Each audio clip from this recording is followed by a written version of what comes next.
السلام عليكم ورحمة الله وبركاته. أعوذ بالله من الشيطان الرجيم. بسم الله الرحمن الرحيم. الحمد لله الحمد لله نحمده ونستعينه ونستغفره ونؤمن به ونتوكل عليه ونعوذ بالله من شرور أنفسنا ومن سيئات أعمالنا. من يهده الله فلا مضل له ومن يضلل فلا هادي له. ونشهد أن لا إله إلا الله وحده لا شريك له. ونشهد أن سيدنا وسندنا وحبيبنا ومولانا محمدا عبده ورسوله الذي أرسله بالحق بشيرا ونذيرا وداعيا إلى الله بإذنه وسراجا منيرا. فقد قال الله تعالى في كلامه المجيد وفرقانه الحميد: أعوذ بالله من الشيطان الرجيم. بسم الله الرحمن الرحيم. إن الله وملائكته يصلون على النبي يا أيها الذين آمنوا صلوا عليه وسلموا تسليما. صلى الله على محمد صلى الله عليه وسلم. نحمده ونصلي على رسول الكريم. أما بعد، أعوذ بالله من الشيطان الرجيم. بسم الله الرحمن الرحيم. বিবি আসিয়ার পিতার নাম ছিল মুআজ্জম। বিবি আসিয়া যেমন ছিলেন সুন্দরী, তেমনি ছিলেন বুদ্ধিমতী। ফিরাউনের বাল্য নাম ছিল কাবুস। ফিরাউনের বাল্য নাম কি? কাবুস।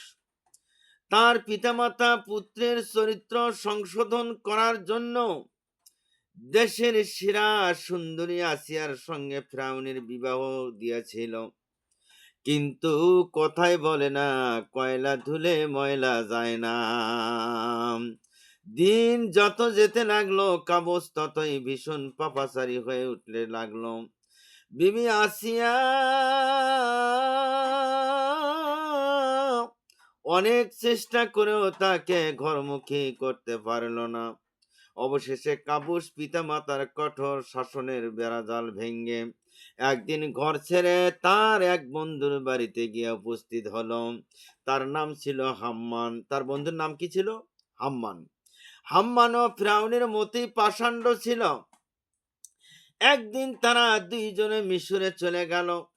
সেখানে গিয়ে তারা এমন দুর্দশার মধ্যে পড়ে গেল যে অনেক চেষ্টা করেও তারা সামান্য আহার সংগ্রহ করতে পারল না। অবশেষে এক কৃষকের খুরমা খেজুর বাগানে গিয়ে খাদ্যের জন্য চাইল। সে কয়েকটি খুরমা খেজুর তুলে এনে তাদেরকে খেতে দিল। খুরমা খেয়ে তারা কৃষকের কাছে নিজেদের দুরবস্থার কথা বর্ণনা করলেন। এবার কৃষক বলল, তোমরা যদি খুরমা বাজারে নিয়ে বিক্রি করতে পারো, তাহলে আমি প্রতিদিন তোমাদেরকে মজুরি হিসাবে খুরমা দেব। এরপর থেকে তারা খরমুজা মাথায় করে নিয়ে বাজারে বিক্রি করা শুরু করে দিলেন।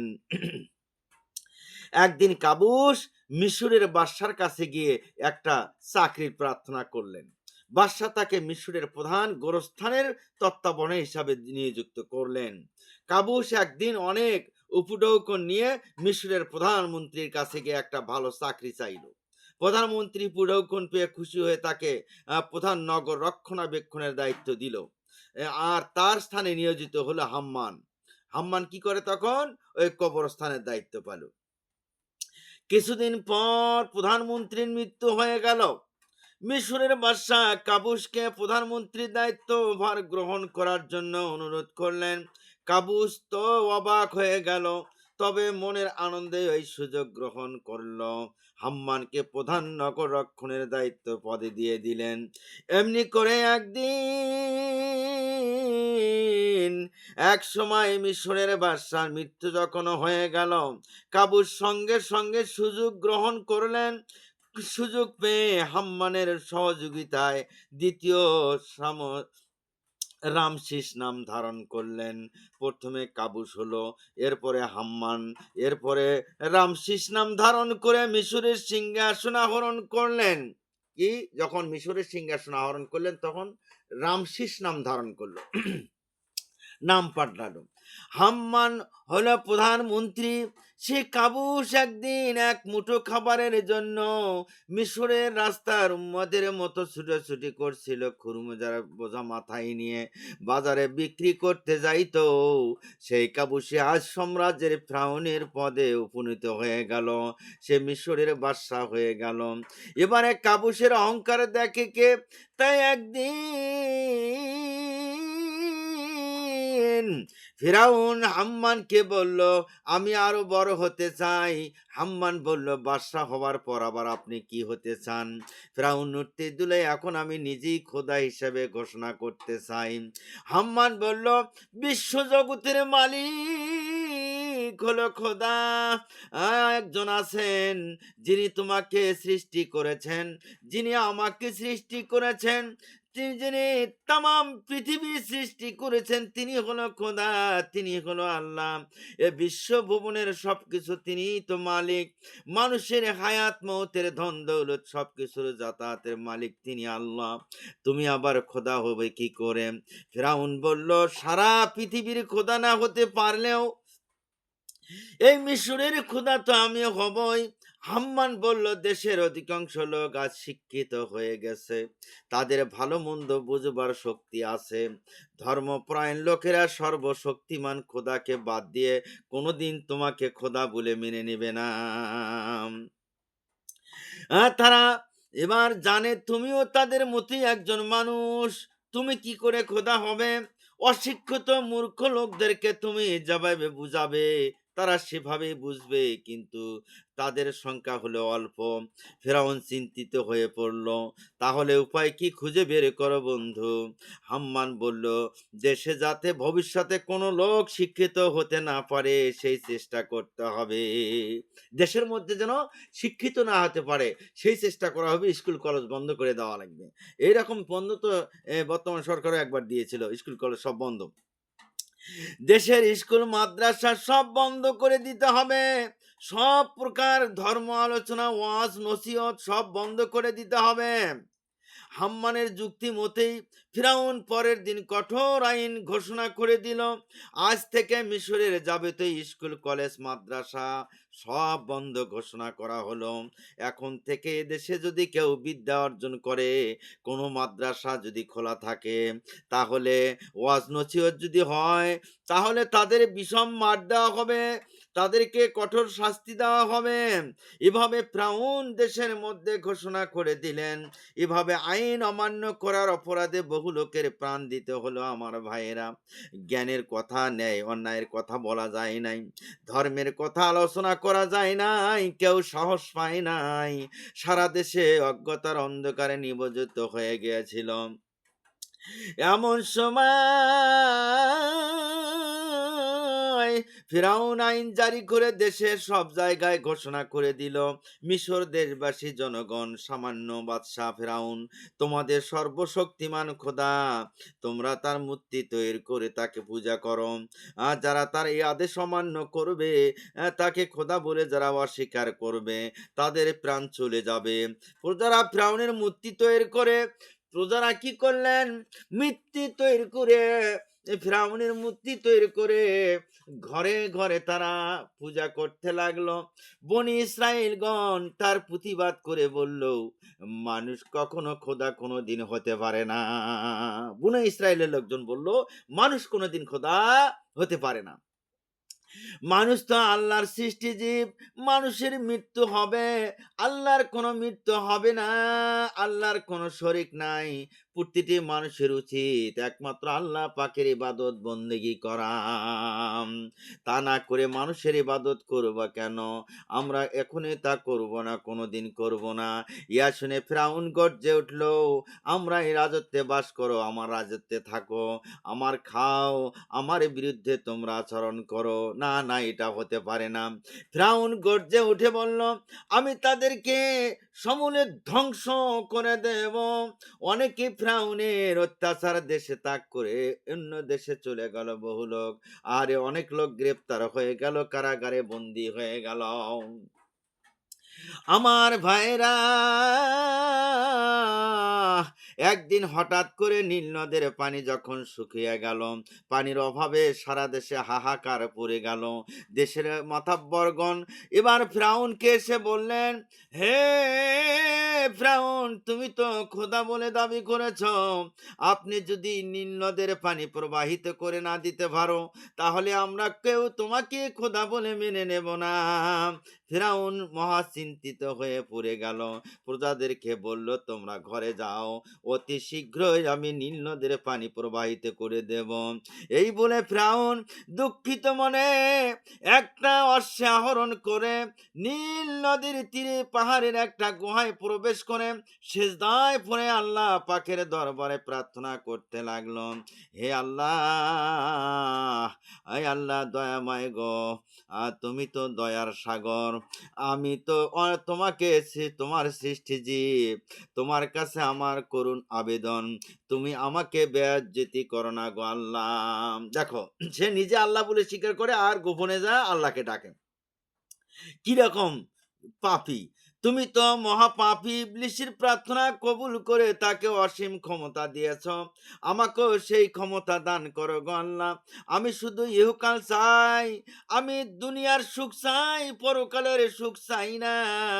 ফিরাউন এভাবে বলতে লাগলো গুহার ভিতরে, আমি আখিরাতের বেহেশত সুখ চাই না, তুমি দয়া করে নীল নদের পানিকে আমার বাধ্য মতো করে দাও, দোহাই তোমার গো আল্লাহ, তুমি আমার প্রার্থনা কবুল করে নাও গো আল্লাহ। ফিরাউন রোদন করে করে কাঁদতে লাগলো, চোখের পানিতে তার বুক ভেসে যেতে লাগলো। চোখের পানিতে তার বুক ভেসে যেতে লাগলো। মোনাজাত শেষ করে দেখতে পেল কে যেন গুহার মুখে দাঁড়িয়ে আছে। সে চমকে উঠলো। সে কি করলো? চমকে উঠলো এবং হঠাৎ করে মোনাজাত শেষ হয়ে গেল, গুহার উপর দিকে তাকে তাকে গুহার কিনারে কে যেন একজন দাঁড়িয়ে আছে। সে এটা না দেখে চিন্তা করলো যে হায় সুবহানাল্লাহ, এই লোকটা বুঝি দেখে ফেলালো। সে চমকে উঠে বলল, হায়, তাহলে কি কোনো প্রজা আমার এই মোনাজাতের দৃশ্য দেখে ফেললো নাকি? ক্রোধে অধীর হয়ে জিজ্ঞাসা করলো, হ্যাঁ তুমি কে, এখানে কেন এসেছ? সে বলল, আমি আপনার কাছে একটা বিচারের জন্য এসেছি বাদশা নামদার। ফিরাউন গর্জে উঠে বলল, বিচারের জন্য এখানে কেন? আগামীকাল রাজ দরবারে এসো, সেখানে বিচার করা হবে। না না না, লোকটি বলল, এখানে আমার অভিযোগ শুনতে হবে। ফিরাউন গুহার দ্বারে এসে উকি মরে নীল নদের পানির দিকে লক্ষ্য করে দেখলো নীল নদের পানি আইসে কি আসে নাই। যখন দেখলো নীল নদের পানি এসে গেছে, তার খুশিতে মনটা নেচে উঠল। তাহলে আল্লাহ পাক আমার প্রার্থনা কবুল করে নিয়েছেন। এবার ফিরাউন ওই লোকটাকে জিজ্ঞাসা করলো, কি তোমার আবেদন? সে বলল, কোন লোকের মনিব যদি তার যাবতীয় সুখ শান্তির ব্যবস্থা করে দেয়, তা সত্ত্বেও যদি সে লোক তার মনিবের অবাধ্য হয়ে সে নিজেই মনিব সেজতে চায়, তাহলে তার কি রূপ শাস্তি হওয়া দরকার? ফিরাউন বলল, তাহলে সে অবাধ্য দাসকে পানিতে ডুবিয়ে মারা দরকার। সে বলল, তাহলে আপনি এই আদেশটা কাগজে লিখে সই করে দেন। এবার ফিরাউন এই আদেশ লিখে নিজের নাম সই করে দিল, কিন্তু চিন্তা করলো না সে কি করতেছে। মানবরূপী হযরত জিবরাইল আলাইহিস সালাম কাগজখানা নিয়ে চলে গেলেন। এরপর থেকে ফিরাউনের আদেশে নীল নদের জোয়ার ভাটা আসতে যেতে লাগলো। ফিরাউনের আদেশে নীল নদের ভাটা জোয়ার ভাটা যায় আর আসে, আর তার আদেশে কঠিন রোগী আরোগ্য হয়ে যায়। তার বাড়িতে একটা গাছ ছিল, সে গাছের ফুল ফল তা পাতা দিয়ে কঠিন রোগ ভালো হতো। আল্লাহ পাক তাকে দুনিয়াতে রাজত্ব দিছেন, দুনিয়াতে সে আর রাজত্ব করে গেছে। আর সে নিজেই বলেছে, আল্লাহ আমি জান্নাত চাই না। এই জন্য ফেরাউনের জন্য জান্নাতটা হারাম আল্লাহ পাক করে দিয়েছেন। আমার ভাইয়েরা, একদিন ফিরাউন তার রাজ সিংহাসনে বসা ছিল। এমন সময় রাজ্যের সর্বশ্রেষ্ঠ জ্যোতিষী বালাম বাউর এসে বলল, মহামান্য, আমি রাজ্যের ভবিষ্যৎ গণনা করে আপনাকে জানতে এসেছি, কিন্তু তা বলতে সাহস পাচ্ছি না। ফিরাউন বলল, তুই নির্ভয়ে বলো, তুমি নির্ভয়ে বলো। সে বলল, আজ আকাশে একটা নতুন নক্ষত্র উদিত হয়েছে, তার ফলাফল গণনা করে আমি দেখতে পেলাম আগামী 1 বছরের মধ্যে আপনার রাজ্যে বনি ইসরায়েলের বংশই একটা শিশু জন্মগ্রহণ করবে, তার হাতেই আপনার ধ্বংস হবে, তার হাতে আপনার মৃত্যু হবে। এই কথা শোনার পর ফিরআউনের বুকটা কেঁপে উঠল। পরের দিন সে ঘোষণা করে দিল, বনি ইসরায়েলের বংশ আগামী 1 বছরের ভেতরে যতগুলো পুত্র সন্তান হবে গো, সব শিশুগুলোকে হত্যা করে ফেল। এবার তাই ঘোষণা করা হয়ে গেল। অসংখ্য ধাত্রী প্রত্যেকটা গর্ভবতী স্ত্রী লোককে দিবারাত্রি পরীক্ষা করা শুরু করে দিল। এভাবে লক্ষ লক্ষ শিশুকে হত্যা করলো। পাষাণ্ড ফিরাউনের দলবল এভাবে হত্যা করা শুরু করে দিল। ফিরাউনের দারোয়ান ছিল ইমরান, তার স্ত্রী গর্ভবতী ছিল, তার গর্ভে কোনো চিহ্ন দেখা গেল না। হঠাৎ তার ঘরে ফিরাউনের দারোয়ানের নাম কি ছিল? ইমরান। ইমরানের এক স্ত্রী গর্ভবতী, সেটা কিন্তু কেউ টের পায় নাই। পূর্ণিমার চাঁদের মতো একটা পুত্র সন্তান ইমরানের স্ত্রী দিল। তাকে রক্ষা করার জন্য তারা ব্যাকুল হয়ে পড়ল। এমন সময় তারা দেখতে পেল তাদের ঘরের দরজায় একটা লোক একটা সিন্দুক তৈরি করে নিয়ে এসে দাঁড়িয়ে আছেন। সুবহানাল্লাহ! সে ছিল মানবরূপী জিবরাইল আলাইহিস সালাম। ইমরান সিন্দুকটি চেয়ে নিয়ে তার নয়নের মণি নবজাত পুত্রকে সিন্ধুকের মধ্যে নীল ভরে নীল নদের মধ্যে ভাসিয়ে দিলেন। ইমরানের স্ত্রী তার কন্যা মরিয়মকে বলল, তুমি নীল নদের কিনারায় গিয়ে লক্ষ্য করে দেখো সিন্ধুকটি কোথায় যায়। সিন্ধুকটি ভাসতে ভাসতে ফিরআউনের বাগানের কাছে এসে পৌঁছে গেল। সে সময় ফিরআউনের বিবি আসিয়া সিন্ধুকটি দেখতে পেয়ে একজন একজন দাসীকে একজন কর্মচারীকে দিয়ে তুলে নিয়ে আসলো বাগানের ভিতরে। এনে খুলে দেখে একটা সুন্দর ফুটফুটে জ্যোৎস্নার মতো একটা শিশু শুয়ে আছে ওই বাস্করের ভিতরে। সুবহানাল্লাহ! বিবি আসিয়া তাড়াতাড়ি তাকে কোলে নিয়ে ফিরআউনকে বলল, দেখো দেখো কেমন সুন্দর চাঁদের মতো ফুটফুটে একটা সন্তান, আমি ওকে লালন পালন করব। ফিরআউন শিউরে উঠল। সে ভাবতে লাগলো, জ্যোতিষী যেই শিশুর কথা বলছে এইটা হয়তো সেই শিশু হতে পারে। সে আসিয়াকে বলল, তা কোনোদিন হতে পারে না, আমি ওকে এখনই হত্যা করে ফেলব। আসিয়া বলল, আপনি একজন জ্ঞানী হয়ে কি করে আপনার কথা শুনে আমার হাসি পায়। কত 1 বছরের ভেতরে লক্ষাধিক শিশু হত্যা করে ফেলেছ, এখন কি সেই শিশুটা বেঁচে আছে নাকি? না না, তোমার শত্রু তো এখন আর বেঁচে থাকার কথা নয়। এই বলে আসিয়া শিশুটিকে নিয়ে শাহী মহলে শাহী মহলে চলে গেলেন। পানিতে ভেসেছিল বলে আসিয়া তার নাম রাখলেন মুসা হিব্রু। তার নাম কি রাখলেন? মুসা হিব্রু, ভাষার অর্থ তো পানিতে ভাসমান, হিব্রু মানে পানিতে ভাসমান। মুসা লালন পালন করার জন্য একজন ধাত্রী খুঁজতে লাগলেন।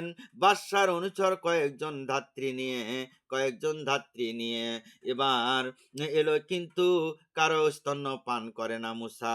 ইয়া দেখে আসিয়া একটু চিন্তিত হয়ে পড়লেন। এদিকে ইমরানের কন্যা মরিয়ম আসিয়ার কাছে গিয়ে বলল, আমার খোঁজে একজন ধাত্রী আছে। আসিয়া বললেন, এখনই নিয়ে আসো আমার রাজ দরবারে। মরিয়ম তার মায়ের কাছে গিয়ে সব ঘটনা খুলে খুলে বললেন। আসিয়া বললেন, তুমি চেষ্টা করে দেখো তো এই সন্তানকে দুধ পান করানো যায় কি যায় না।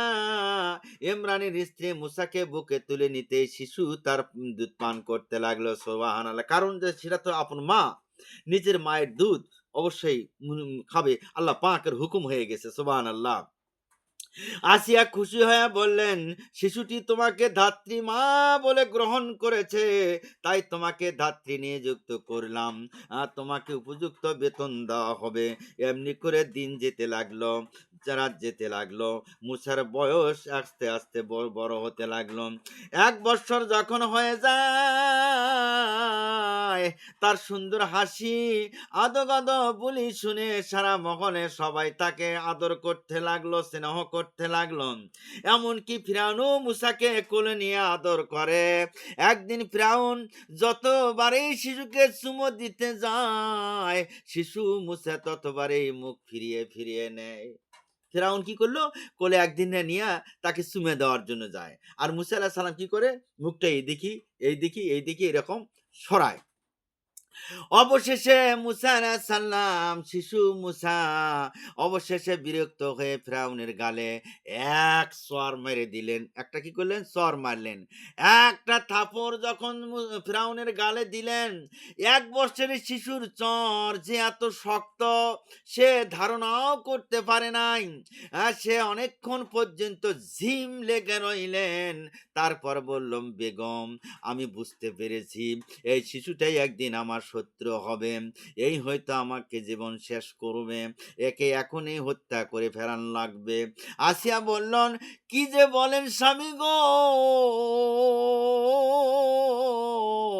আপনি দুধের শিশুকে শত্রুতা কি করে বুঝলেন?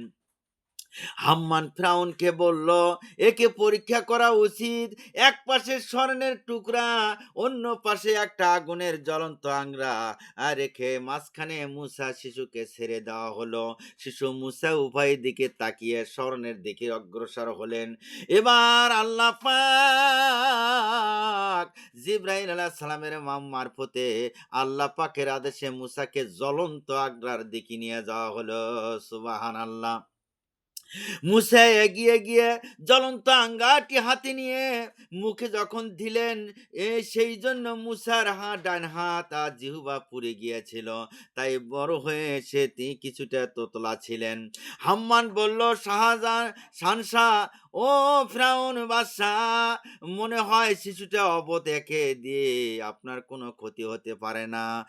দিন যেতে লাগলো, মুসা বড় হতে লাগলো, আসিয়াকে মা বলে ডাকা শুরু করলো, তার মাকে ধাত্রী মা বলে ডাকতে লাগলেন। আসিয়া গোপনে মুসাকে লেখাপড়া শিখাতে লাগলেন। অল্প দিনের মধ্যে তিনি ধর্মের গভীর জ্ঞান অর্জন করলেন। গভীর রাত্রে মাতা পিতা আল্লাহ পাকের ইবাদত করতেন।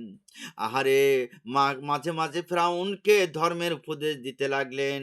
তা শুনে ফিরআউন গোস্সায় ফেটে পড়ত, মুসাকে হত্যা করার জন্য উদ্যগ্ধ হতেন। আহারে, একদিন আসিয়া ফিরআউনের সঙ্গে নীল নদের তীরে গেলেন। ফিরআউনকে বললেন, আচ্ছা, ওই যে নদীর বুকে চর জেগে উঠেছে, আপনি কি ওইখানে গাছ উঠাইয়ে ফুলে ফলে ভরে দিতে পারবেন নাকি? নিশ্চয় আপনি পারবেন না, কিন্তু আল্লাহ পাক এখনই তা পারবেন। তাই কোনো মানুষের উচিত নয় নিজেকে খোদা বলে দাবি করা। মানুষ একটি পিঁপড়াকেও সৃষ্টি করতে পারবে না। যিনি এই বিশ্ব জগতের প্রতিটি প্রাণীকে সৃষ্টি করেছেন, রক্ষণাবেক্ষণা করেন, তিনি হলো একমাত্র খোদা, তিনি হলো আল্লাহ। তাকেই তোমাদের মানা উচিত আল্লাহ বলে। ইয়া শুনে ফিরআউন আসিয়াকে গর্জে উঠে খুব নির্যাতন করলো, মার দিল। হে আসিয়া, তুমি আমার লবণ ঝাল খাও, আমার রাজ দরবারে থাকো, তুমি আমার বিবি, তুমি কেন আমাকে খোদা বলে মানো না? দেশের সবাই আমাকে খোদা বলে মানে, আসিয়া তুমি আমার স্ত্রী হয়ে কেন খোদা বলে মানো না? মুসা একদিন ফিরআউনকে ধর্মের উপদেশ দিত। এখন প্রসাদের কাছে গিয়ে মুসা আল্লাহ পাখির ইবাদত করার জন্য উপদেশ দিতে থাকলো। মুসা আলাহিসাল্লাম সালাম কি করলো? ফেরাউনের রাজ দরবারের কাছে যায়, তখন আল্লাহর কথা বলা শুরু করে দিলেন, ধর্মের কথা বলা শুরু করে দিয়েছেন। অনেকে ফেরাউনের বিদ্রোহী হয়ে উঠল। ফেরাউন আবার মুসাকে হত্যা করতে উদ্যগ্ধ হলো। সে মুহূর্তে বহু আমির উমরা এসে তাকে বাধা দিল। আপনার অত্যাচারে মাত্রা দিন দিন বেড়ে যেতেছে। হে ফেরাউন, তোমার অত্যাচারই আস্তে আস্তে আরো বৃদ্ধি হতেছে। মুসা তো সত্য কথাই বলতেছে, মানুষ আপনাকে কেন খোদা বলে মানবে? আপনি কি কাউকে সৃষ্টি করেছেন নাকি? ফেরাউন দুঃখিত মনে রাজমহলে প্রবেশ করে দেখে যে দাসীরা স্বর্ণের চিরুনি দিয়ে আসিয়ার মাথা আশ্রইতাছে। এক সময় চিরুনিখানা মাটিতে পড়ে গেল। এক সময় চিরুনিখানা মাটিতে পড়ে গেল। আসিয়া বিসমিল্লাহির রহমানির রহিম পরে চিরুনিখানা উঠিয়ে দাসীর হাতে তুলে দিলেন। ফিরাউন এই দৃশ্য দেখে বাঘের মতো গর্জে উঠে বলল, আসিয়া, তুমি কাকে রহমানি রহিম বললে ডাক দিলে? তোমার কি এ, প্রাণের ভয় নাই? রহমানের রহিম আবার কে? তুমি কেন বললে রহমানের রহিম? এই চিরুনি উঠানের সময় কেন রহমানের রহিম বললা? আমার একটি হুকুমে তোমার মতো সহস্র নারীর মাথা লুটিয়ে পড়তে পারে, তুমি এটা জানো না? সাবধান হয়ে যাও। তোমার পালিত পুত্র মুসাও এমনকি প্রকাশ্যে আমার বিরুদ্ধে নেমেছে। তোমার আর বাঁচার অধিকার নাই। তুমি জানো, আমার ঘরে লালিত পালিত হয়ে আমার সঙ্গে বসবাস করে তুমি মুসার খোদার গুণগান করতেছ। এই বলে গর্জন করে ঘর থেকে বেরিয়ে গেল। আসিয়া নিজের জন্য চিন্তা নাই, মুসার জন্য সবসময় চিন্তা করে, ভাবনা করে। মুসাকে বুঝিয়ে আর রক্ষা করা যায় না। তাই তিনি মুসাকে ডেকে একদিন বললেন, বাবা মুসা, তুমি এই পাপের পুরুতে আর থাকিও না রে বাবা। তোমাকে সে হত্যা করে ফেলবে। মিশরের সীমানা ছেড়ে অন্য দেশে তুমি চলে যাও। তোমাকে আমি আল্লাহর হাতে শপথ করে দিলাম রে বাবা, আল্লাহ পাক তোমাকে রক্ষা করবেন। মুসা বললেন, মা আপনি কি আদেশ করতেছেন? আপনাকে একা এই কঠিন বিপদের মধ্যে রেখে আমি পালিয়ে যাব তা হয় না। আমি তেমন ভীরু কাপুরুষ নই। আসিয়া চোখের পানি ছেড়ে বুক ভাসাইতে লাগলেন, বাবা, আল্লাহর তৌহিদের জন্য তুমি প্রাণ দিতেও পারো বাবা রে। আমি মরে গেলে দুনিয়ার কারো কোনো ক্ষতি হবে না, কিন্তু তোমার উপর আল্লাহ পাক বিরাট দায়িত্ব দিয়েছেন। আমার জন্য কোনো চিন্তা হয় না, মৃত্যুকে আমি ভয় করি না। আমার মনে শুধু একটা ভয়, আল্লাহ, ঈমান নিয়ে আল্লাহ পাক যেন আমাকে দুনিয়া থেকে বিদায় করে দেয়। আমি যেন ঈমান নিয়ে আল্লাহর কাছে যেতে পারি। মুসা মাকে সালাম করে ছল ছল করে চোখের পানিগুলো ছেড়ে দিয়ে রাজপুরী ছেলে চলে যাচ্ছে। ফিরাউন হাম্মানের সঙ্গে পরামর্শ করেছিল মুসাকে আজ গোপনে হত্যা করে ফেলবে। মুসাকে খুঁজে না পেয়ে ফিরাউন আসিয়াকে বলল, মুসা এখন কোথায় আছে রে আসিয়া? আসিয়া ডাক দেয়া বলে, তা আমি জানি না। ফিরাউন বলল, তুমি আমার শত্রুকে গোপন করে ফেলেছ। আসিয়া বলল, মুসাকে আপনি শত্রু বলছেন কেন? সে তো আপনার রাজ দরবার চায় না, আপনাকে হত্যা করতে চায় না, সে চায় শুধু আপনার ভুলটা ভেঙে দেওয়ার জন্য। শুনে ফেরাউন আসিয়ার 7টা ছেলে মেয়ে সহ আসিয়াকে বন্দি করে ফেললো, অন্ধকার কারাগারে নিক্ষেপ করলো। কয়েকখানার বন্দি হয়ে আসিয়া চোখের জলে বুক ভাসাইতে লাগলো। অবুঝ ছেলে মেয়েগুলো অন্ধকার কারাগারে ক্ষুধা তৃষ্ণায় প্রাণ ওঠাগত হয়ে গেল। আমার ভাইয়েরা, কারাগারে এক পাশে দুর্গন্ধ একটা মৃত্যুদেহ রেখে দিল, তার গন্ধে প্রাণ বের হয়ে যেতে চায়। 2 বছরের অবুঝ শিশুটার কান্নায় পাষাণ হৃদয়ে গলে যায়, কিন্তু ফিরাউনের নিজের সন্তানগুলো দেখে তার মনটা গলে না। আহারে পাষাণ্ড ফিরাউন, ফিরাউন হাম্মানকে নিয়ে কারাগারে গিয়ে আসিয়াকে বলল, আমি শেষবারের মতো তোমাকে অনুরোধ করছি, তুমি একবার আমাকে খোদা বলে মেনে নাও। এবার ফিরাউন আসিয়াকে বলল, তুমি শেষবারের মতো আমি তোমাকে বলছি, একবারের মতো তুমি আমাকে খোদা বলে মেনে নাও। আসিয়া বলল, লা হাওলা ওয়ালা কুওয়াতা ইল্লা বিল্লাহিল আলিয়্যিল আযীম। আসিয়া কি বলল? লা হাওলা ওয়ালা কুওয়াতা ইল্লা বিল্লাহিল আলিয়্যিল আযীম। এবার আসিয়া বলল, যখন মানুষ কখনো খোদা হতে পারে না, আমি এখনো আপনাকে অনুরোধ করতেছি, আপনার মতো পরিবর্তন করুন, আপনার মনটা পরিবর্তন করুন। ইয়া শুনে ফিরআউন হাম্মানকে বলল, বিরাট একটা ডেকচি এনে তৈল ঢেলে আগুন জ্বলিয়ে দাও। হাম্মান তাই করলো। জ্বলন্ত আগুনের তাপে ডেস্কিতে তৈল টকবক করতেছিল, এরকম টকবক করতেছিল। এই ভয়াবহ দৃশ্য দেখার জন্য চারিদিকে লোকজনকে ঘোষণা করে দেওয়া হলো, কারো কিছু বলার সাহস নাই ওই জায়গায়। এবার ফিরআউনের আদেশে আসিয়ার বড় ছেলেটাকে জাল্লাদ ধরে নিয়ে আসলো, উত্তপ্ত গরম তেলের ডেস্কির মধ্যে ছেড়ে দিল। আহারে, উহা কি করুণ দৃশ্য! সবাই থর থর করে কেঁপে উঠল। দেখতে দেখতে ছেলেটির দেহটি পুড়ে ছাই হয়ে গেল। ফিরআউন নিজের সন্তানকে তৈলের মধ্যে সঙ্গে মিশিয়ে অট্টহাসিতে ফেটে পড়তে লাগলো। বড় ভাইয়ের এই অবস্থা দেখে আসিয়ার অন্যান্য ছেলেগণ ভয়ে মাকে জড়িয়ে ধরলো। হাম্মান আবার আসিয়াকে বলল, বেগম সাহাবা, এখনো সময় আছে, আপনি ফিরাউনকে খোদা বলে মেনে নেন, সন্তানগুলোকে বাঁচান। আসিয়া বলল, না না, কোনোদিন ফিরাউন খোদা হতে পারে না, আমার আল্লাহ এক, আল্লাহ ছাড়া কোনো মাবুদ নাই। তারপর ফিরআউনের আদেশে আর একটা ছেলেকে ডেকচির মধ্যে ছেড়ে দিল। দেখতে দেখতে সে ছেলেটাও তেলের মধ্যে পুড়ে শেষ হয়ে গেল। তারপর আর একটা সন্তান দিল, তারপর আর একটি সন্তান, এভাবে ৬টা সন্তান তেলের মধ্যে দিয়ে শেষ করে ফেললো। আর এখন বাকি রইল শুধু ২ বৎসরের একটা শিশু সন্তান। ২ বৎসরের একটা শিশু সন্তান, সে এবার কচি শিশুটাকে মায়ের কোল থেকে ছিনিয়ে নিতে গেল। ছেলেটি ভয়ে চিৎকার করে মায়ের গলা ধরে জড়িয়ে ধরল। জল্লাদ শত চেষ্টা করেও ছেড়ে নিতে পারতেছে না। তখন ফিরআউন নিজে গিয়ে হাত বাড়ালো, তখন শিশু পিতার কোলে ঝাঁপিয়ে চড়ার জন্য তখন পিতার কাছে ঝাঁপিয়ে চড়লো।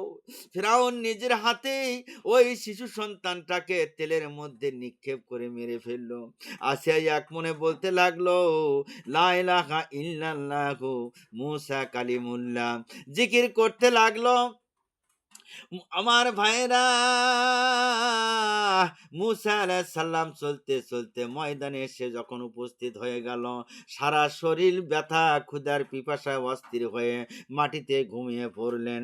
ঘুম থেকে উঠে আবার পথ চলতে লাগলেন। এক জায়গায় এসে দেখেন একটা কুয়া থেকে পানি তুলতেছে রাখালেরা। তাদের ভেড়া বকরিগুলোকে পানি পান করাতেছেন। আর একটু দূরে দুটি মেয়ে কতগুলি ভেড়া বকরি নিয়ে দাঁড়িয়ে আছেন। তাদের পশুগুলো পিপাসায় হাঁপাইতেছিল। মুসা আলাইহিস সালাম তাদেরকে জিজ্ঞাসা করলেন, তোমরা এভাবে দাঁড়িয়ে আছো কেন বোন? তারা বলল, আমাদের পিতা বৃদ্ধ, দুর্বল, চলাচল করতে পারে না, তাই আমাদেরকে এই পশুগুলোকে দেখাশোনা করতে হয়। আমরা এখন কুয়ার কাছে যাইতে পারি না, ওই রাখালেরা আমাদের পশুগুলোকে তাড়িয়ে দেয়। এই কথা শুনে মুসা আলাইহিস সালাম ভিড়ি ঠেলে বড় একটা বালতি করে পানি এনে ওই পশুগুলোকে পানি পান করালেন। পশুপাল নিয়ে মেয়ে দুটি চলে গেল। মুসা আলাইহিস সালাম একটা গাছের ছায়ায় বসে রইলেন। একটু পরেই সেই মেয়ে দুটা এসে বলল, আপনি আমাদের বাড়িতে আসেন, আমাদের আব্বা জান আপনাকে ডাকতেছেন। সুবহানাল্লাহ। মুসা আলাইহিস সালাম তাদের বাড়িতে গিয়ে খাওয়া দাওয়া করলেন। নিজের বৃত্তান্ত সব খুলে খুলে তার পিতার কাছে, মেয়ে দুটির পিতার কাছে বললেন। সব শুনে হযরত শুআয়ব আলাইহিস সালাম উনি নবী। এবার সব শুনে মেয়ে দুটির আব্বার নাম কি? শুআয়ব আলাইহিস সালাম। শুআয়ব আলাইহিস সালাম বললেন, তুমি সেই জালেম থেকে রক্ষা পেয়েছো?" শুআয়ব আলাইহিস সালাম মূসা আলাইহিস সালামকে বললেন, "আমার এই বড় কন্যাটির নাম হলো সাফুরা।" বড় কন্যাটির নাম কি? সাফুরা। মুসা আলাইহিস সালামের স্ত্রীর নাম কি অনেকে কিন্তু জানে না। তার মুসা আলাইহিস সালামের স্ত্রীর নাম হলো সাফুরা। তার সাথে তোমার বিয়ে দিতে চাই। না মোহর হিসাবে তোমাকে আমার বাড়ি থেকে ৮ বৎসর চাকরি করতে হবে। তাহলে মোহর শোধ হয়ে যাবে। আরো ভালো হয় যদি ১০ বৎসর থাকো। মুসা আলাইহিস সালাম রাজি হয়ে গেলেন। সাফুরার সাথে তার বিবাহ হয়ে গেল। এভাবে দিন যায়, মাস যায়, বৎসর যায়। ১০টি বৎসর থাকার পর শাশুড়ির কাছে বিদায় নিয়া মুসা আলাইহিস সালাম সাফুরাকে সঙ্গে করে মিশরের দিকে চলতে লাগলেন। পথ চলতে চলতে তুর পাহাড়ের নিকটে এসে উপস্থিত হয়ে গেলেন। এবার তুর পাহাড়ের নিকটে যখন উপস্থিত হলেন, এবার সেখানে তাঁবু গাড়লেন রাত্রি যাপন করার জন্য। শীতে কষ্ট পাচ্ছিল, তিনি আগুন তালাশ করতেছিলেন। হঠাৎ করে তিনি তুর পাহাড়ের দিকে তাকিয়ে দেখলেন কিসের যেন আগুন ঝলমল ঝলমল করতেছে। মুসা আলাইহিস সালাম যতই সামনে যায় আগুন ততই দূরে চলে যায়। এটা দেখে তিনি ফিরে আসে। এবার ইতিমধ্যে আগুন হঠাৎ করে দেখেন কাছে এসেছে। আগুন থেকে একটা আওয়াজ চলে আসলো, "হে মূসা, আমি তোমার আল্লাহ, তোমার পায়ের জুতা খুলে ফেলো।" তিনি জুতা খুলে ফেললেন। হঠাৎ নূরের ঝলক মারল, মূসার শরীর শিউরে উঠল। আবার আওয়াজ এলো, "হে মূসা, আমি তোমার বাণী বহনের জন্য তোমাকে মনোনীত করলাম। মূসা, তুমি আমার নবী। তোমার ডান হাতের দিকে হাতে কি?" মূসা বললেন, "এটা একটা লাঠি।" আল্লাহ পাক হুকুম দিলেন, "তোমার লাঠি মাটিতে ছুঁড়ে ফেলাও।" তিনি লাঠি ছুঁড়ে মারলেন। লাঠি বিরাট একটা অজগর সাপ হয়ে গেল। লাঠিটা কি করলো? বিরাট একটা অজগর সাপ হয়ে গেল। মূসা আলাইহিস সালাম ভয়ে পালাতে লাগলেন। আল্লাহ পাক বলেন, তুমি ভয় করো না রে মূসা, তুমি ভয় করো না। ধরার সাথে সাথে আবার লাঠি হয়ে যাবে। এবার আবার আদেশ করলেন, তোমার ডান হাত তোমার বাম বগলের নিচে প্রবেশ করিয়ে দাও। এবার মূসা ডান হাত বাম বগলের মধ্যে প্রবেশ করিয়ে দিলেন। আর সমস্ত জ্যোতিময় উজ্জ্বল হয়ে গেল। আল্লাহ পাক বললেন, "মূসা রে, তুমি মিশরে গিয়ে মানুষকে হিদায়াতের পথে ডাকো।" মূসা আলাইহিস সালাম বললেন, "হে আল্লাহ, আমার জিহ্বার জড়তা দূর করে দিন, আর আমার ভাই হারুনকে নবুয়ত দান করে দিন।" আল্লাহ পাক বলেন, "আমার সাহায্য তোমাদের সাথেই থাকবে। তুমি হবে বিজয়ী, তুমি হবে বিজয়ী।" আল্লাহ পাক ঘোষণা দিয়ে দিলেন, "হে মূসা, তুমি তো বিজয়ী হয়ে যাবা। তোমার ভাই হারুনকেও আমি নবুয়ত দান করলাম।" বিবি সাফুরাকে নিয়ে এবার মূসা আলাইহিস সালাম এবার মিশরের দিকে রওনা করলেন। তিনি তার নিজের বাড়িতে গিয়ে উপস্থিত হলেন।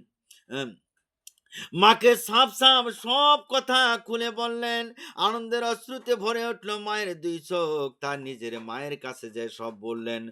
মূসা হারুন মায়ের কাছে বিদায় নিয়ে ফিরআউনের রাজদরবারের দিকে রওনা হলেন। আল্লাহ পাক হুকুম দিয়ে দিলেন, "হে মূসা, তোমরা দুই ভাই এখন ফিরআউনের রাজদরবারে চলে যাও।" মূসা আলাইহিস সালাম বললেন, "ফিরআউন, আমি আল্লাহর প্রেরিত রাসূল, আল্লাহ পাকের আদেশ তোমাকে নিয়ে নিকটে এসেছি।" মূসা আলাইহিস সালাম কি বললেন? বললেন যে, "ফিরআউন, আমি আল্লাহর রাসূল, আল্লাহর আদেশে তোমার নিকটে এসেছি। আল্লাহর প্রতি ঈমান আনো।" ফিরআউন বলল, "হে মূসা, তুমি একই নতুন কথা নিয়ে আমার কাছে এসেছো রাজ দরবারে। আমি ছাড়বো না, তোমাকে শেষ করে ফেলবো। তোমাকে দুনিয়া থেকে বিদায় করে দেব।" এইভাবে করে ফিরআউন ভয় দেখাতে লাগলেন মূসাকে। আমার ভাইয়েরা, মূসা আলাইহিস সালাম বললেন, "আমাদের প্রতিপালক তিনি, যিনি আকাশ জমিন সৃষ্টি করেছেন, যিনি চাঁদ সূর্য সৃষ্টি করেছেন, যিনি নক্ষত্র গ্রহ সৃষ্টি করেছেন। আকাশ জমিন যা কিছু আছে সব তো আমার আল্লাহ পাক সৃষ্টি করেছেন। পিতামাতাকে, আমাদের সবাইকে সৃষ্টি করেছেন।" মূসা আলাইহিস সালামের এই কথাগুলো শুনে সবাই মুগ্ধ হয়ে গেল। ফিরাউন সবাইকে বলল, মুসা পাগল হয়ে গেছে, তার সাথে তোমরা ওঠাচলা করবা না। হে মুসা, তুমি যদি আমাকে ছাড়া অন্য কাউকে খোদা সাব্যস্ত করো, তবে তোমাকে জেলখানায় বন্দি করে ফেলবো। মুসা আলাইহিস সালাম বললেন, আমি তো তোমার কাছে আল্লাহর নির্দেশন নিয়ে এসেছি। ফিরাউন বলল, তাহলে দেখাও, দেখাও তো দেখি তোমার আল্লাহকে। দরবার তখন লোকে লোকারণ্য। মুসা আলাইহিস সালাম ফিরাউনের সামনে নিজের হাতের লাঠি মাটিতে যখন ছেড়ে দিল, আর সাথে সাথে লাঠিটা সাফ হয়ে গেল। সুবহানাল্লাহ। সবাই শিউরে উঠল, এত বড় অজগর সাপ কেউ কোনোদিন দেখে নাই। অজগর সাপটা ফিরাউনের মণিমুক্তা খচ্চিত সিংহাসনের দিকে যখন রওনা হইল, ফিরাউন ভয় কেঁপে উঠল আর বলল, হে মুসা, তোমার সাপকে থামাও, তোমার সাপকে থামাও। মুসা অজগর সাপটার উপরে হাত দেওয়া মাত্রই আবার লাঠি হয়ে গেল। এবার মুসা দেখালেন তার দ্বিতীয় নির্দেশন, হাত বগলের মধ্যে দেওয়ার সঙ্গে সঙ্গে উজ্জ্বল হয়ে গেল। এবার ফিরাউন ডাক দেয়া বলেন, তুমি যা দেখালে এটা একটা জাদু। ফিরাউন কি বললো? এটা একটা জাদু। তাই জাদুর জবাব জাদু দিয়েই দিতে হবে। তাই ঘোষণা দেওয়া হলো, বিশাল জনসমাবেশের মাধ্যমে জাদুর প্রতিযোগিতা করা হবে। তারিখ নির্দেশন করে দেওয়া হলো। উৎসবের দিন লোকে লোকারণ্য, কৌতূহলী মানুষের ভিড়ে ভরে গেল ময়দান। হাজার হাজার লোক সমবেত হয়ে গেল। হাজির হলো দেশের শ্রেষ্ঠ জাদুকর দল। ফিরাউন তাদেরকে বলল, তোমরা যদি জয়লাভ করতে পারো, তোমাদেরকে রাজ দরবারে স্থান দিয়ে দেওয়া হবে। জাদুকররা এবার রশি নিক্ষেপ করতে লাগলো। সাপ হয়ে রশিগুলো ময়দান ভরে যেতে লাগলো। সাপগুলো ময়দানে দৌড়ে দৌড়ি ছুটাছুটি করতে লাগলো। ৩০০ জাদুকর প্রত্যেকেই মুসা আলাইহিস সালামের জামার মতো শরীরের জামা দিয়ে এসেছিল। সব সাপ মুসা আলাইহিস সালামের দিকে রওনা হলো। ফিরাউন মুস্কি মুস্কি হাসে আর বলে, হে মুসা, দেখ এখন মজা বোস। আর আসবা আমার কাছে হিদায়াত দেওয়ার জন্য, তোমার আল্লাহর কথা বলার জন্য আর আসবা। এভাবে ফিরাউন যখন বলতে লাগলো, ইয়া মুসা, হে মুসা, তুমি এখন তোমার লাঠি জমিনে ফেলে দাও। আমার আল্লাহ পাক বলেন, আলে কি গায়া মুসা, হে মুসা, তুমি এখন তোমার লাঠি জমিনে ফেলে দাও। মুসা আলাইহিস সালাম যেই লাঠি জমিনের মধ্যে ফেলে দিল, সাথে সাথে বিরাট লাঠিটা বিরাট একটা অজগর সাপ হয়ে গেল। বিরাট সাপ, 3 মাইল লম্বা। কয় মাইল লম্বা? 3 মাইল লম্বা। পাহাড়ের চেয়ে উঁচা একটা সাপ হয়ে গেল। এ দেখে জমিন কেঁপে যায়। সব লোক ভীত হয়ে দৌড়াদৌড়ি করতে লাগলো। মুসা আলাইহিস সালাম সাপ গর্জন করে জাদুকরদের সব সাপগুলো খেয়ে ফেললো। সমস্ত মাঠ খালি হয়ে গেল। সব এখন ওই সাপ মাথা উঠিয়ে ফেরাউনের রাজবাড়ির দিকে যাওয়া শুরু করলো।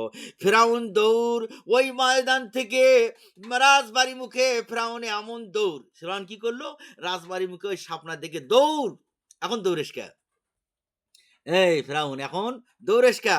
ফেরাউন মুসার নিকট হাত জোর করে বলল, চিৎকার করে করে বলতে লাগলো, হে মুসা, তুমি তোমার বাড়িতে আমার বাড়িতে লালিত পালিত হয়েছ। তোমার পাও ধরি রে মুসা, তুমি এই সাপটাকে ফিরে নাও, ফিরে নাও। তোমার সাপটাকে তুমি ফিরিয়ে নিয়ে যাও। তোমার এই সাপ যদি আমার বাড়িতে আসে, আমার দালান কোঠা রাজ সিংহাসন সব তো গিলে ফেলবে। মুসা আলাইহিস সালাম যেই সাপটাকে গিয়ে ধরলো, যেই ধরলো, সাপটার সঙ্গে সঙ্গে লাঠি হয়ে গেল। সব জাদুকরেরা এসে মুসা আলাইহিস সালামের পায়ের উপরে উপর হয়ে পড়লো আর বলতে লাগলো, হুজুর, আমরা সকলে আল্লাহর উপর ঈমান আনলাম। বিশ্ব জগতের প্রতিপালক একমাত্র আল্লাহ ছাড়া আর কেউ হতে পারে না। তিনি ছাড়া কোনো মাবুদ নাই। তিনি তিনি ছাড়া কোনো মাবুদ নাই। আমরা বুঝলাম যে আপনি আল্লাহর তরফ থেকে এসেছেন। আর আমরা এসেছি জাদু নিয়ে। আপনার সঙ্গে কারো তুলনা করা যাবে না। মুসা আলাইহিস সালামের হাত উঠিয়ে মোনাজাত করে দিলেন, মাবুদ গো, আপনি পাঠাইলেন ফিরআউনকে হিদায়াত করার জন্য। সেই জায়গায় জাদুকররা হিদায়াত হয়ে গেল। ফিরআউন কেন হিদায়াত মানল না? আল্লাহ পাক বলেন, হে মুসা, তুমি তো শুধু প্রচার করবা, আর হেদায়েত দেওয়ার মালিক আমি আল্লাহ। হেদায়েত দেওয়ার মালিক কে? আল্লাহ। আল্লাহ পাক বলেন, হে মুসা, ওই জাদুকররা তোমার মতো জামা পোশাক পরে এসেছে, তোমার সুরত ধরেছে, এই জন্য তাদেরকে হেদায়েত দিয়েছি রে, নসিব হয়েছে। ফেরাউন তো তোমার মতো লেবাস পরে নাই, তোমার মতো লেবাস পরে নাই, তোমার সুরত ধরে নাই, সেই জন্য ফেরাউনও হেদায়েত পাইল না। এখন বোঝো বোনেরা আমার, ভাইয়েরা আমার, আমরা সুন্নতি জামা পরিধান করব। অনেকে বিজাতি জামা পরিধান করেন, মুসলমান হইয়া বিজাতি জামা কেন পরিধান করেন? এখনো সময় আছে, ভালো হয়ে যান। দুনিয়াতে পুলিশের লেবাস ভিন্ন, মিলিটারির লেবাস ভিন্ন। আল্লাহ পাক বলেন, আমার পেয়ারা বান্দা বান্দি যারা বেহেশতে যাবে তাদের লেবাস বুঝি ভিন্ন হবে না? তাদের লেবাস কি ভিন্ন হবে না? অবশ্যই ভিন্ন হবে। আমার ভাইয়েরা, যতদিন দুনিয়া থাকবে চন্দ্র সূর্য গ্রহ তারা উদয় অস্ত হবে। যতদিন মানুষ পৃথিবীর বুকে বিচরণ করবে, ততদিন এই দুনিয়ার ইতিহাসে মহাপাপী ফিরাউন এই কলঙ্ক কাহিনী জ্বলন্ত আগুনে লিপিবদ্ধ থাকবে। ততদিন, যতদিন পৃথিবী থাকবে ততদিন ওই ফিরাউনের ইতিহাসও থাকবে। ফিরাউন গভীর রজনীতে হাম্মানের সঙ্গে নিয়ে আসিয়ার বালাখানার দরজার পাশে দাঁড়িয়ে দেখে আসিয়া এক মনে আল্লাহ পাকের ইবাদত বন্দেগি করতেছে। আর হাম্মান বলল, বেগম সাহাবা, আর রাজ্যের প্রতিটা রাজা প্রজার জন্য দুঃখ করছে। আমি শেষবারের মতো আপনাকে আবার অনুরোধ করে যাচ্ছি, আপনাকে একবার, জাহাপনাকে, ফিরাউনকে একবার খোদা বলে স্বীকার করে নাও, একটাবার স্বীকার করে নাও। আসিয়া ডাক দেয়া বলেন, সামান্য জীবন রক্ষার আশায় আমি কোনোদিন মিথ্যাকে সত্য বলে মেনে নিতে পারবো না। আমার আল্লাহ এক, আল্লাহ ছাড়া কোনো মাবুদ নাই। ফেরাউন কোনোদিন আল্লাহ হতে পারে না। তোমার সহানুভূতি আমার দরবারে নেই। আমার আল্লাহ পাকের পবিত্রতা রক্ষার জন্য আমি 7টা সন্তানকে বিসর্জন দিয়েছি। এখন নিজের প্রাণের জন্য আমি কোনোদিন আমার আল্লাহকে ভুলবো না। ফেরাউন বলল, আসিয়া রে, তুমি আমাকে একবার খোদা বলে স্বীকার করে নাও রে, নচেৎ তোমাকে আমি এই দুনিয়া থেকে চিরবিদায় করে দেব। আসিয়া বলল, মানুষ কখনো খোদা হতে পারে না, অন্তরে অন্তঃস্থলে যেই আল্লাহ মহব্বত আমি দিয়েছি, যেই আল্লাহকে আমি মহব্বত দিয়েছি, অন্তরের মধ্যে যে আল্লাহর জায়গা দিয়েছি, সে আল্লাহকে বাদ দিয়ে তোমাকে আমি কোনোদিন আল্লাহ বলে স্বীকার করব না। আসিয়া বলে, আমার আল্লাহ পাক ভোরে এত বড় সূর্য পূর্ব দিকে উদয় করে, সন্ধ্যায় পশ্চিম দিকে ডুবায়, আর তুমি পারলে সূর্যটাকে পশ্চিম দিকে উদিত করে পূর্ব দিকে একটা ডুবাইয়ে দেখাও তো দেখি। এবার ফিরআউন হাম্মানকে বলল, মন্ত্রী সাহেব, আমি আর এই অবাধ্য নারীর কোনো কথাই শুনবো না। আপনি একটা পেষণ যন্ত্র নিয়ে আসো। একটা মজবুত পেষণ যন্ত্র আনা হলো। আসিয়া 2 হাতে পায়ে পেরাক মারা হলো। তারপরে একটা তক্তের হাজার হাজার পেরাক মেরে তক্তাটা চিৎ করে দিল, পেরাকগুলো খাড়া করে দিল। তার উপর আসিয়াকে শোয়া দিয়া তাকে চিরবিদায় দিনের মতো পিটাইতে লাগলো। জানলার চারিদিক দিয়া পিটাইতে লাগলো। আসিয়া শুধু আল্লাহ আল্লাহ বলে কাঁদতে লাগলো, আল্লাহ গো, মৃত্যুকালে যেন ইমানটা না হারাই। এবার আসিয়াকে পেষণ যন্ত্রের ভেতরে অবাধ্য করে, পেষণ যন্ত্র যেটাকে পিটাইতে লাগলো। আর নারী কেমন দেহ গো, আসিয়ার দেহ মাংস ফেটে রক্ত পড়তে লাগলো। এবার ফেরাউন বলল, আমি ওকে তিলে তিলে যন্ত্রণা দিয়ে মারবো, ওর মাথা হইতে চামড়া খুলে ফেলবো, পেছন দিয়ে বের করে দেব। দুনিয়ার মানুষ দেখবে ফেরাউনকে খোদা বলে স্বীকার না করার কারণে তাকে এরকম মার দিয়েছি। ফেরাউনের হুকুমে আসিয়াকে ধরাধরি করে এনে উচ্চ টেবিলের উপরে দ্বারা করানো হলো। জল্লাদকে হুকুম দিল, আসিয়ার মাথা ছুরি চলিয়ে দাও। এ ভয়াবহ দৃশ্য দেখার জন্য চারিদিকে লোকে লোকারণ্য হয়ে গেল। লক্ষ লক্ষ মানুষ সবাই গোপনে গোপনে দুঃখিত হয়ে গেল। প্রতিবাদ করার মতো সাহস নাই। জল্লাদ যখন আসিয়ার মাথায় ছুরি বসাইতেছিল, তখন ফিরআউন আসিয়ার কানের কাছে গিয়া বলতে লাগলো, আসিয়া রে, তুমি আমার প্রথম স্ত্রী, তোমাকে আমার রাজত্বের অর্ধেক দিয়ে দেব রে আসিয়া, তুমি একটা বার আমার কানে কানে বলে দাও তুমি খোদা। আসিয়া ডাক দেয়া বলেন, আমার আল্লাহ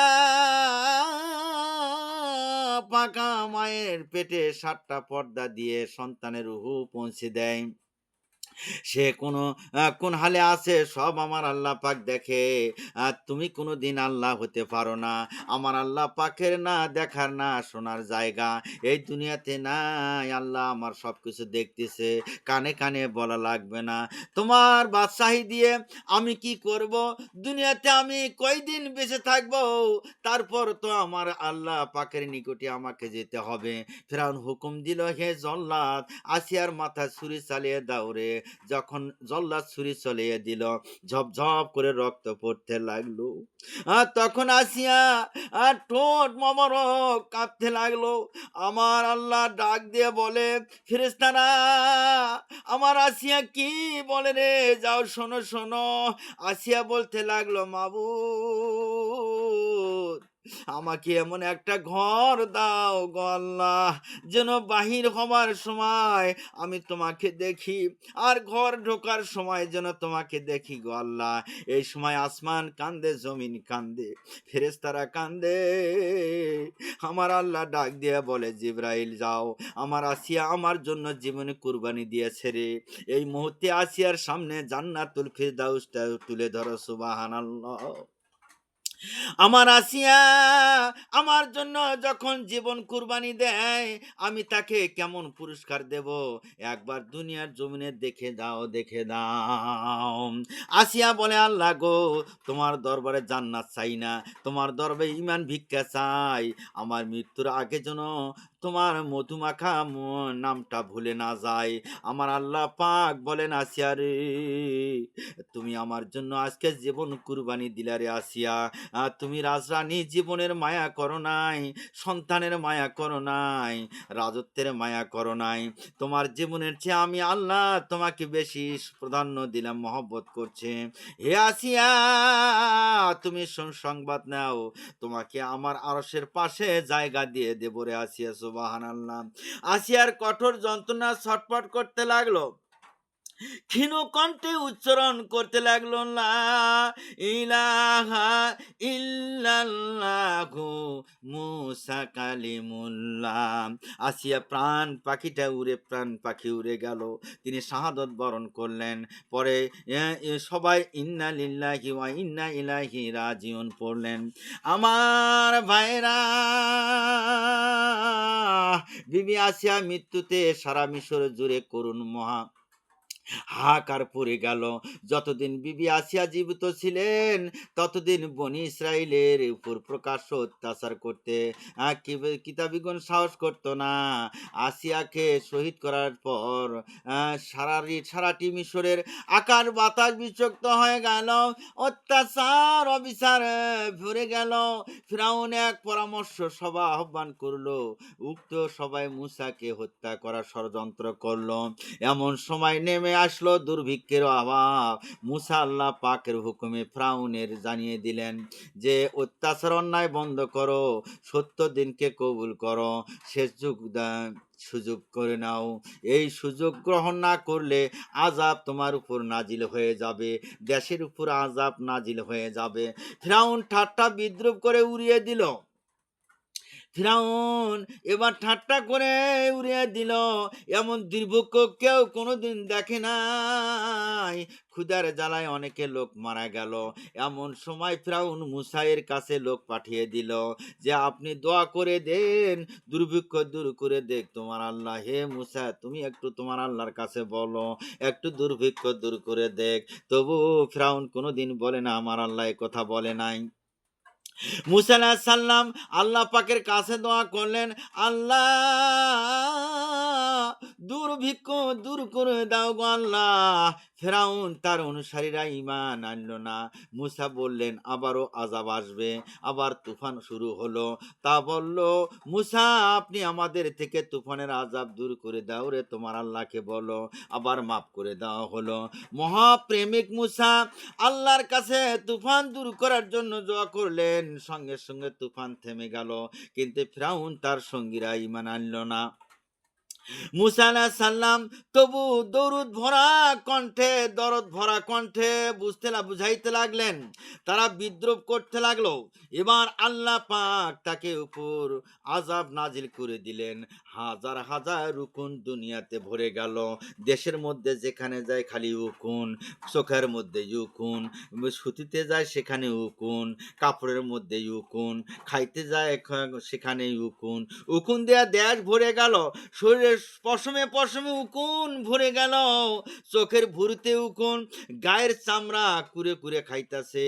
নিরুপায় হয়ে তারা পুনরায় মুসার কাছে গেল। মুসাকে ডাক দেয়া বলে, মুসা রে, তোর আল্লাহকে একটু বল উকুন গুলে সরে নেওয়ার জন্য। এবার আমার হিদায়াত কবুল করব, আমরা হিদায়াত কবুল করব, এতে কোনো সন্দেহ নাই। তিনি দোয়া করলেন, আযাব মুক্ত হয়ে গেল। এবার আযাব কিছুদিন পর আবার আযাব নাজেল হলো। সেদিন তার শুধু দেশে শুধু ব্যাং আসলো, শুধু ব্যাং আর ব্যাং, ব্যাং দিয়ে দেশটা ভরে গেল। আহারে, যেখানে যায় সেখানে হাজার হাজার ব্যাং, পাতিলের মধ্যে ব্যাং, বিছানার মধ্যে শুইতে যায় সেখানে ব্যাং, রাস্তাঘাটে ব্যাং, সারা দেশে ব্যাং আর ব্যাঙে ভরে গেল। আহারে, বারান্দা, রাস্তাঘাট সব জায়গায় ব্যাং। মিশরবাসীরা অতিষ্ঠ হয়ে এবারও মুসা আলাইহিস সালামের কাছে গিয়া বললেন, এবার আর কথা খাবো খেলাপ করব না রে মুসা। মুসা আলাইহিস সালাম দোয়া করলেন, আল্লাহ ব্যাংগুলো সরে নাও, এরা তো সবাই ঈমান আনবে, কিন্তু তারা এবারও ঈমান আনলো না। মুসা আলাইহিস সালাম খুব দুঃখিত হলেন। এবার এলো রক্তের আযাব, নীল নদীর পানি সব রক্ত দিয়ে ভরে গেল। অবিশ্বাসীরা পানি পান করতে যায়, সব রক্ত হয়ে যায়। আর যারা আল্লাহর প্রেমিক তারা যখন যায় তখন শুধু পানি দেখা যায়। সুবহানাল্লাহ। আমার ভাইরা,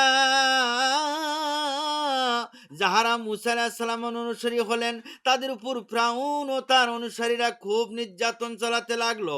তখন মুসা আলাইহিস সালাম আল্লাহ পাকের নিকট আকুল আবেদন জানালেন, ইয়া আল্লাহ, আপনি এখন ফিরআউন ও তার অনুসারীগণকে ধ্বংস করে দিন। আল্লাহ পাক তার আহ্বানে সাড়া দিলেন। তিনি বললেন, আমি তোমার দোয়া কবুল করে নিলাম রে মুসা, তুমি তোমার অনুসারীদেরকে নিয়ে কেনানের দিকে রওনা করো, কেনানের দিকে রওনা করো। মুসা আলাইহিস সালাম গোপনে গোপনে প্রত্যেক বাড়িতে বাড়িতে সংবাদ পাঠিয়ে দিলেন। তার এক রাত্রে বিরাট বাহিনী নিয়ে রওনা হলেন। প্রায় 6 লক্ষ জনতা, বিশাল কাফেলা, নারী পুরুষ শিশু বৃদ্ধ সবাই একযোগে নামলো পথে। গৃহপালিত সব পশু সাথে নিল তারা। রয়েছে মুসা আলাইহিস সালাম আর হারুন আলাইহিস সালাম। সারা রাত্র ধরে পথ চলতে লাগলো তারা। এবার কেনানের দিকে রওনা করেছেন। সকালবেলায় লোহিত সাগরের পারে এসে পৌঁছে গেলেন। কিভাবে সাগর পাড়ি দিবেন, নৌকা জাহাজ কিছুই তো নাই। এমন সময় পিছনে বহুদূর থেকে দেখা যায় ফেরাউন ও তার সৈন্যরা স্লোগান আওয়াজ করে করে দৌড়ে আসতেছে। সবাই ঘাবড়ে গেল, হাই এ কি হবে, এই তো অল্পক্ষণের মধ্যে ফেরাউনের বাহিনীরা এসে আমাদেরকে মেরে ফেলবে। মুসা আলাইহিস সাল্লাম সবাইকে ধৈর্য ধরার জন্য উপদেশ দিলেন। বললেন, আমরা আল্লাহ পাকের হুকুমেই বের হয়েছি। তিনি তো সবকিছু দেখতেছেন। এর মধ্যে আদেশ হলো, হে মুসা, তোমার লাঠি দিয়ে সাগরের পানিতে আঘাত করো। আল্লাহ পাক হুকুম দিয়ে দিলেন, হে মুসা, তুমি তোমার লাঠিটা সাগরের পানিতে আঘাত করো। সাগরের মাঝখানে দিয়ে পথ হয়ে যাবে। এবার মুসা আলাইহিস সালাম কি করলেন? ওই তার কাছে যে লাঠিটা ছিল, ওই লাঠি দিয়ে এবার আঘাত করলেন পানির মধ্যে। যখন মুসা আলাইহিস সালাম লাঠি দিয়ে পানির মধ্যে আঘাত করলেন, সঙ্গে সঙ্গে পানির ভিতরে রাস্তা হয়ে গেল। মুসা আলাইহিস সঙ্গে সঙ্গে সাগরের পানিতে লাঠি দিয়ে আঘাত করা মাত্রই সাথে সাথে সাগরের পানি দুদিকে দেওয়ালের মতো দাঁড়িয়ে গেল। এভাবে বিরাট আলাদা একটা রাস্তা হয়ে গেল। রাস্তা পার আয়নার মতো হয়ে গেল। তাই একে অপরকে দেখতে পেল। এই অলৌকিক শুকনো পথগুলো সাগরের এপার থেকে ওপার পর্যন্ত দাঁড়িয়ে দেখা যায়। মুসা আলাইহিস সালাম এর আদেশে বিশাল জনতা, নারী পুরুষ, শিশু বৃদ্ধ গৃহপালিত পশু সেই পথ ধরে এবার পার হওয়া শুরু করে দিলেন। ইতিমধ্যে ফেরাউন তার বিশাল বাহিনী নিয়ে সাগর পাড়ে এসে থমকে দাঁড়িয়ে গেল। সেই অলৌকিক পথ দেখেই পালিয়ে যাচ্ছে মুসা, আর লক্ষ লক্ষ বনি ইসরায়েলের লোকেরা পালিয়ে যাচ্ছে। ফেরাউন আর তার দেরি করে না। ফেরাউন এবার তার দলবলকে হুকুম দিয়ে দিলেন, দেরি না করে যাও যাও নেমে যাও, তোমরা এই বাহিনীর পিছনে পিছনে নেমে যাও। সে বলল, তাদেরকে তো দেখাই যাচ্ছে, তোমরাও যাও, এই রাস্তা দিয়ে যাও, আর একটু জোরে চললেই পাকড়াও করা যাবে। আর দ্রুত চলতে লাগলো। দুপাশের পানি তরঙ্গ, কি ভয়ঙ্কর দেওয়াল, সেদিকে তাদের নজর নাই। এমনি ভাবে মানুষ যখন কোনো অন্যায় কাজের দিকে যায়, তখন তাদের হিতাহিত জ্ঞান থাকে না, তখন তাদের কোনো লক্ষ্য থাকে না। সাগরের ওই পারে যখন মুসা আলাইহিস সালাম তার সব অনুসারীদেরকে নিয়ে উঠল, ফেরাউন বাহিনী তখন সমুদ্রের মাঝ দরিয়ার মাঝখানে, তখন করলো কি, দেওয়াল ভেঙে অতল সাগরের পানিতে সমস্তগুলো ডুবে গেল। তখন ফেরাউন চিৎকার করে বলতে লাগলো, আমি আল্লাহর উপর ঈমান আনলাম, আমি আল্লাহর উপর ঈমান আনলাম। তখন জিবরাইল আলাইহিস সালাম গুহার বসে ফেরাউনের সেই সই করা কাগজটা তখন ফেরাউনের সামনে তুলে ধরলেন, আর তার মুখের ভিতরে বালি কাদা ভরে দিলেন। ফেরাউন সেই কাগজটি লিখে দিয়েছিলেন, যদি কোনো দাস তার পূর্ব নাফরমানি করে নিজের পূর্ব সেজে বসে, তবে সে ওই দাসকে শাস্তি স্বরূপ পানিতে ডুবে মারা উচিত। ফেরাউন এটা লিখে দিয়েছিল। মৃত্যুর যন্ত্রণা শুরু হয়ে গেল। তার তওবা কবুল হয় না, তার আর তওবা কবুল হয় না। ও সারা বছর অন্যায় করে মৃত্যুর সময় তওবা করবে, কোনো কাজ হবে না। কিছুক্ষণ পর সাগরের পানিতে ভেসে উঠল অসংখ্য লাশ। ফেরাউন ও তার অনুসারীদের লাশগুলো ভাসতে ভাসতে সাগরের তীরে ঠেকতে লাগলো। কি দুর্ভাগা তাদের দুনিয়ায় এই জীবন নেমে এলো। আমার ভাইরা, আখেরাতেও হবে সীমাহীন শাস্তি, দুনিয়াতেও তার সীমাহীন শাস্তি হয়ে দুনিয়া থেকে ফেরাউন বিদায় হয়ে গেল। হ্যাঁ, মানুষের তাকে দেখে তার ঘৃণা করে। এখন কোনো কোনো বড় আলেমের মুখে ফেরাউনের ইতিহাস শুনেছি, অনেক অনেক দেখছি, আমি অনেকে দেখছি, আরও অনেক মৌলানারা এগুলো ওয়াজ করেছেন, কিন্তু এভাবে ওয়াজ করে নাই। নরপিশাচ নিষ্ঠুর পাষাণ 40,000 আলেমকে জবাই করেছিল, মহাপাপী ইবলীসকেও সে পরাজিত করলো। দেখেন তাহলে সেই ফেরাউন। আমার ভাইয়েরা, আল্লাহুম্মা আমিন। রব্বানা জালামনা আনফুসানা ওয়া ইল্লাম তাগফির লানা ওয়া তারহামনা লানাকুনান্না মিনাল খাসিরিন। রব্বানা লা তুযিগ কুলুবানা বা'দা ইয হাদাইতানা ওয়া হাব লানা মিন লাদুনকা রাহমাতান ইন্নাকা আনতাল ওয়াহ্হাব। রাব্বুল আলামিন, আয় আল্লাহ, আমার জীবনের সমস্ত গুনাহগুলো আল্লাহ মাফ করে দাও। আয় আল্লাহ, কবিরা গুনাহ, জাহিরি গুনাহ, ভুল চোখে জানা অজানা যত গুনাহ করেছি গো আল্লাহ, আমার জীবনের সমস্ত সমস্ত গুনাহগুলো আল্লাহ মাফ করে দাও রাব্বুল আলামিন। আয় আল্লাহ, তামাম দুনিয়ার মাটির নিচে যত মুমিন মুমিনা শুয়ে আছেন আল্লাহ, তাদের আরওয়ার পরে সওয়াব পৌঁছে দাও রাব্বুল আলামিন। আয় আল্লাহ, এতক্ষণ যা কোরআনে কারীম থেকে আলাপ আলোচনা করা হলো, আয় আল্লাহ, তোমার হাবিবের হাদিস থেকে যা আলাপ আলোচনা করা হলো, ভুল ত্রুটি ক্ষমা করে যে সওয়াবটুকুন আমাকে দিবেন, সওয়াবটুকুন সোনার মদিনায় নবী পাক রওজা মোবারকে পৌঁছে দাও রাব্বুল আলামিন। আয় আল্লাহ, আয় আল্লাহ, আসমানি বালা আসমানে উঠে নাও, জমিনে বালা জমিনে গারদ করে দাও, হাওয়াই বালা হাওয়ার সঙ্গে মিশে দাও। সমস্ত বালা মুসিবত থেকে আল্লাহ সকলকে হেফাজত করো। رب ارحمهما كما ربياني صغيرا.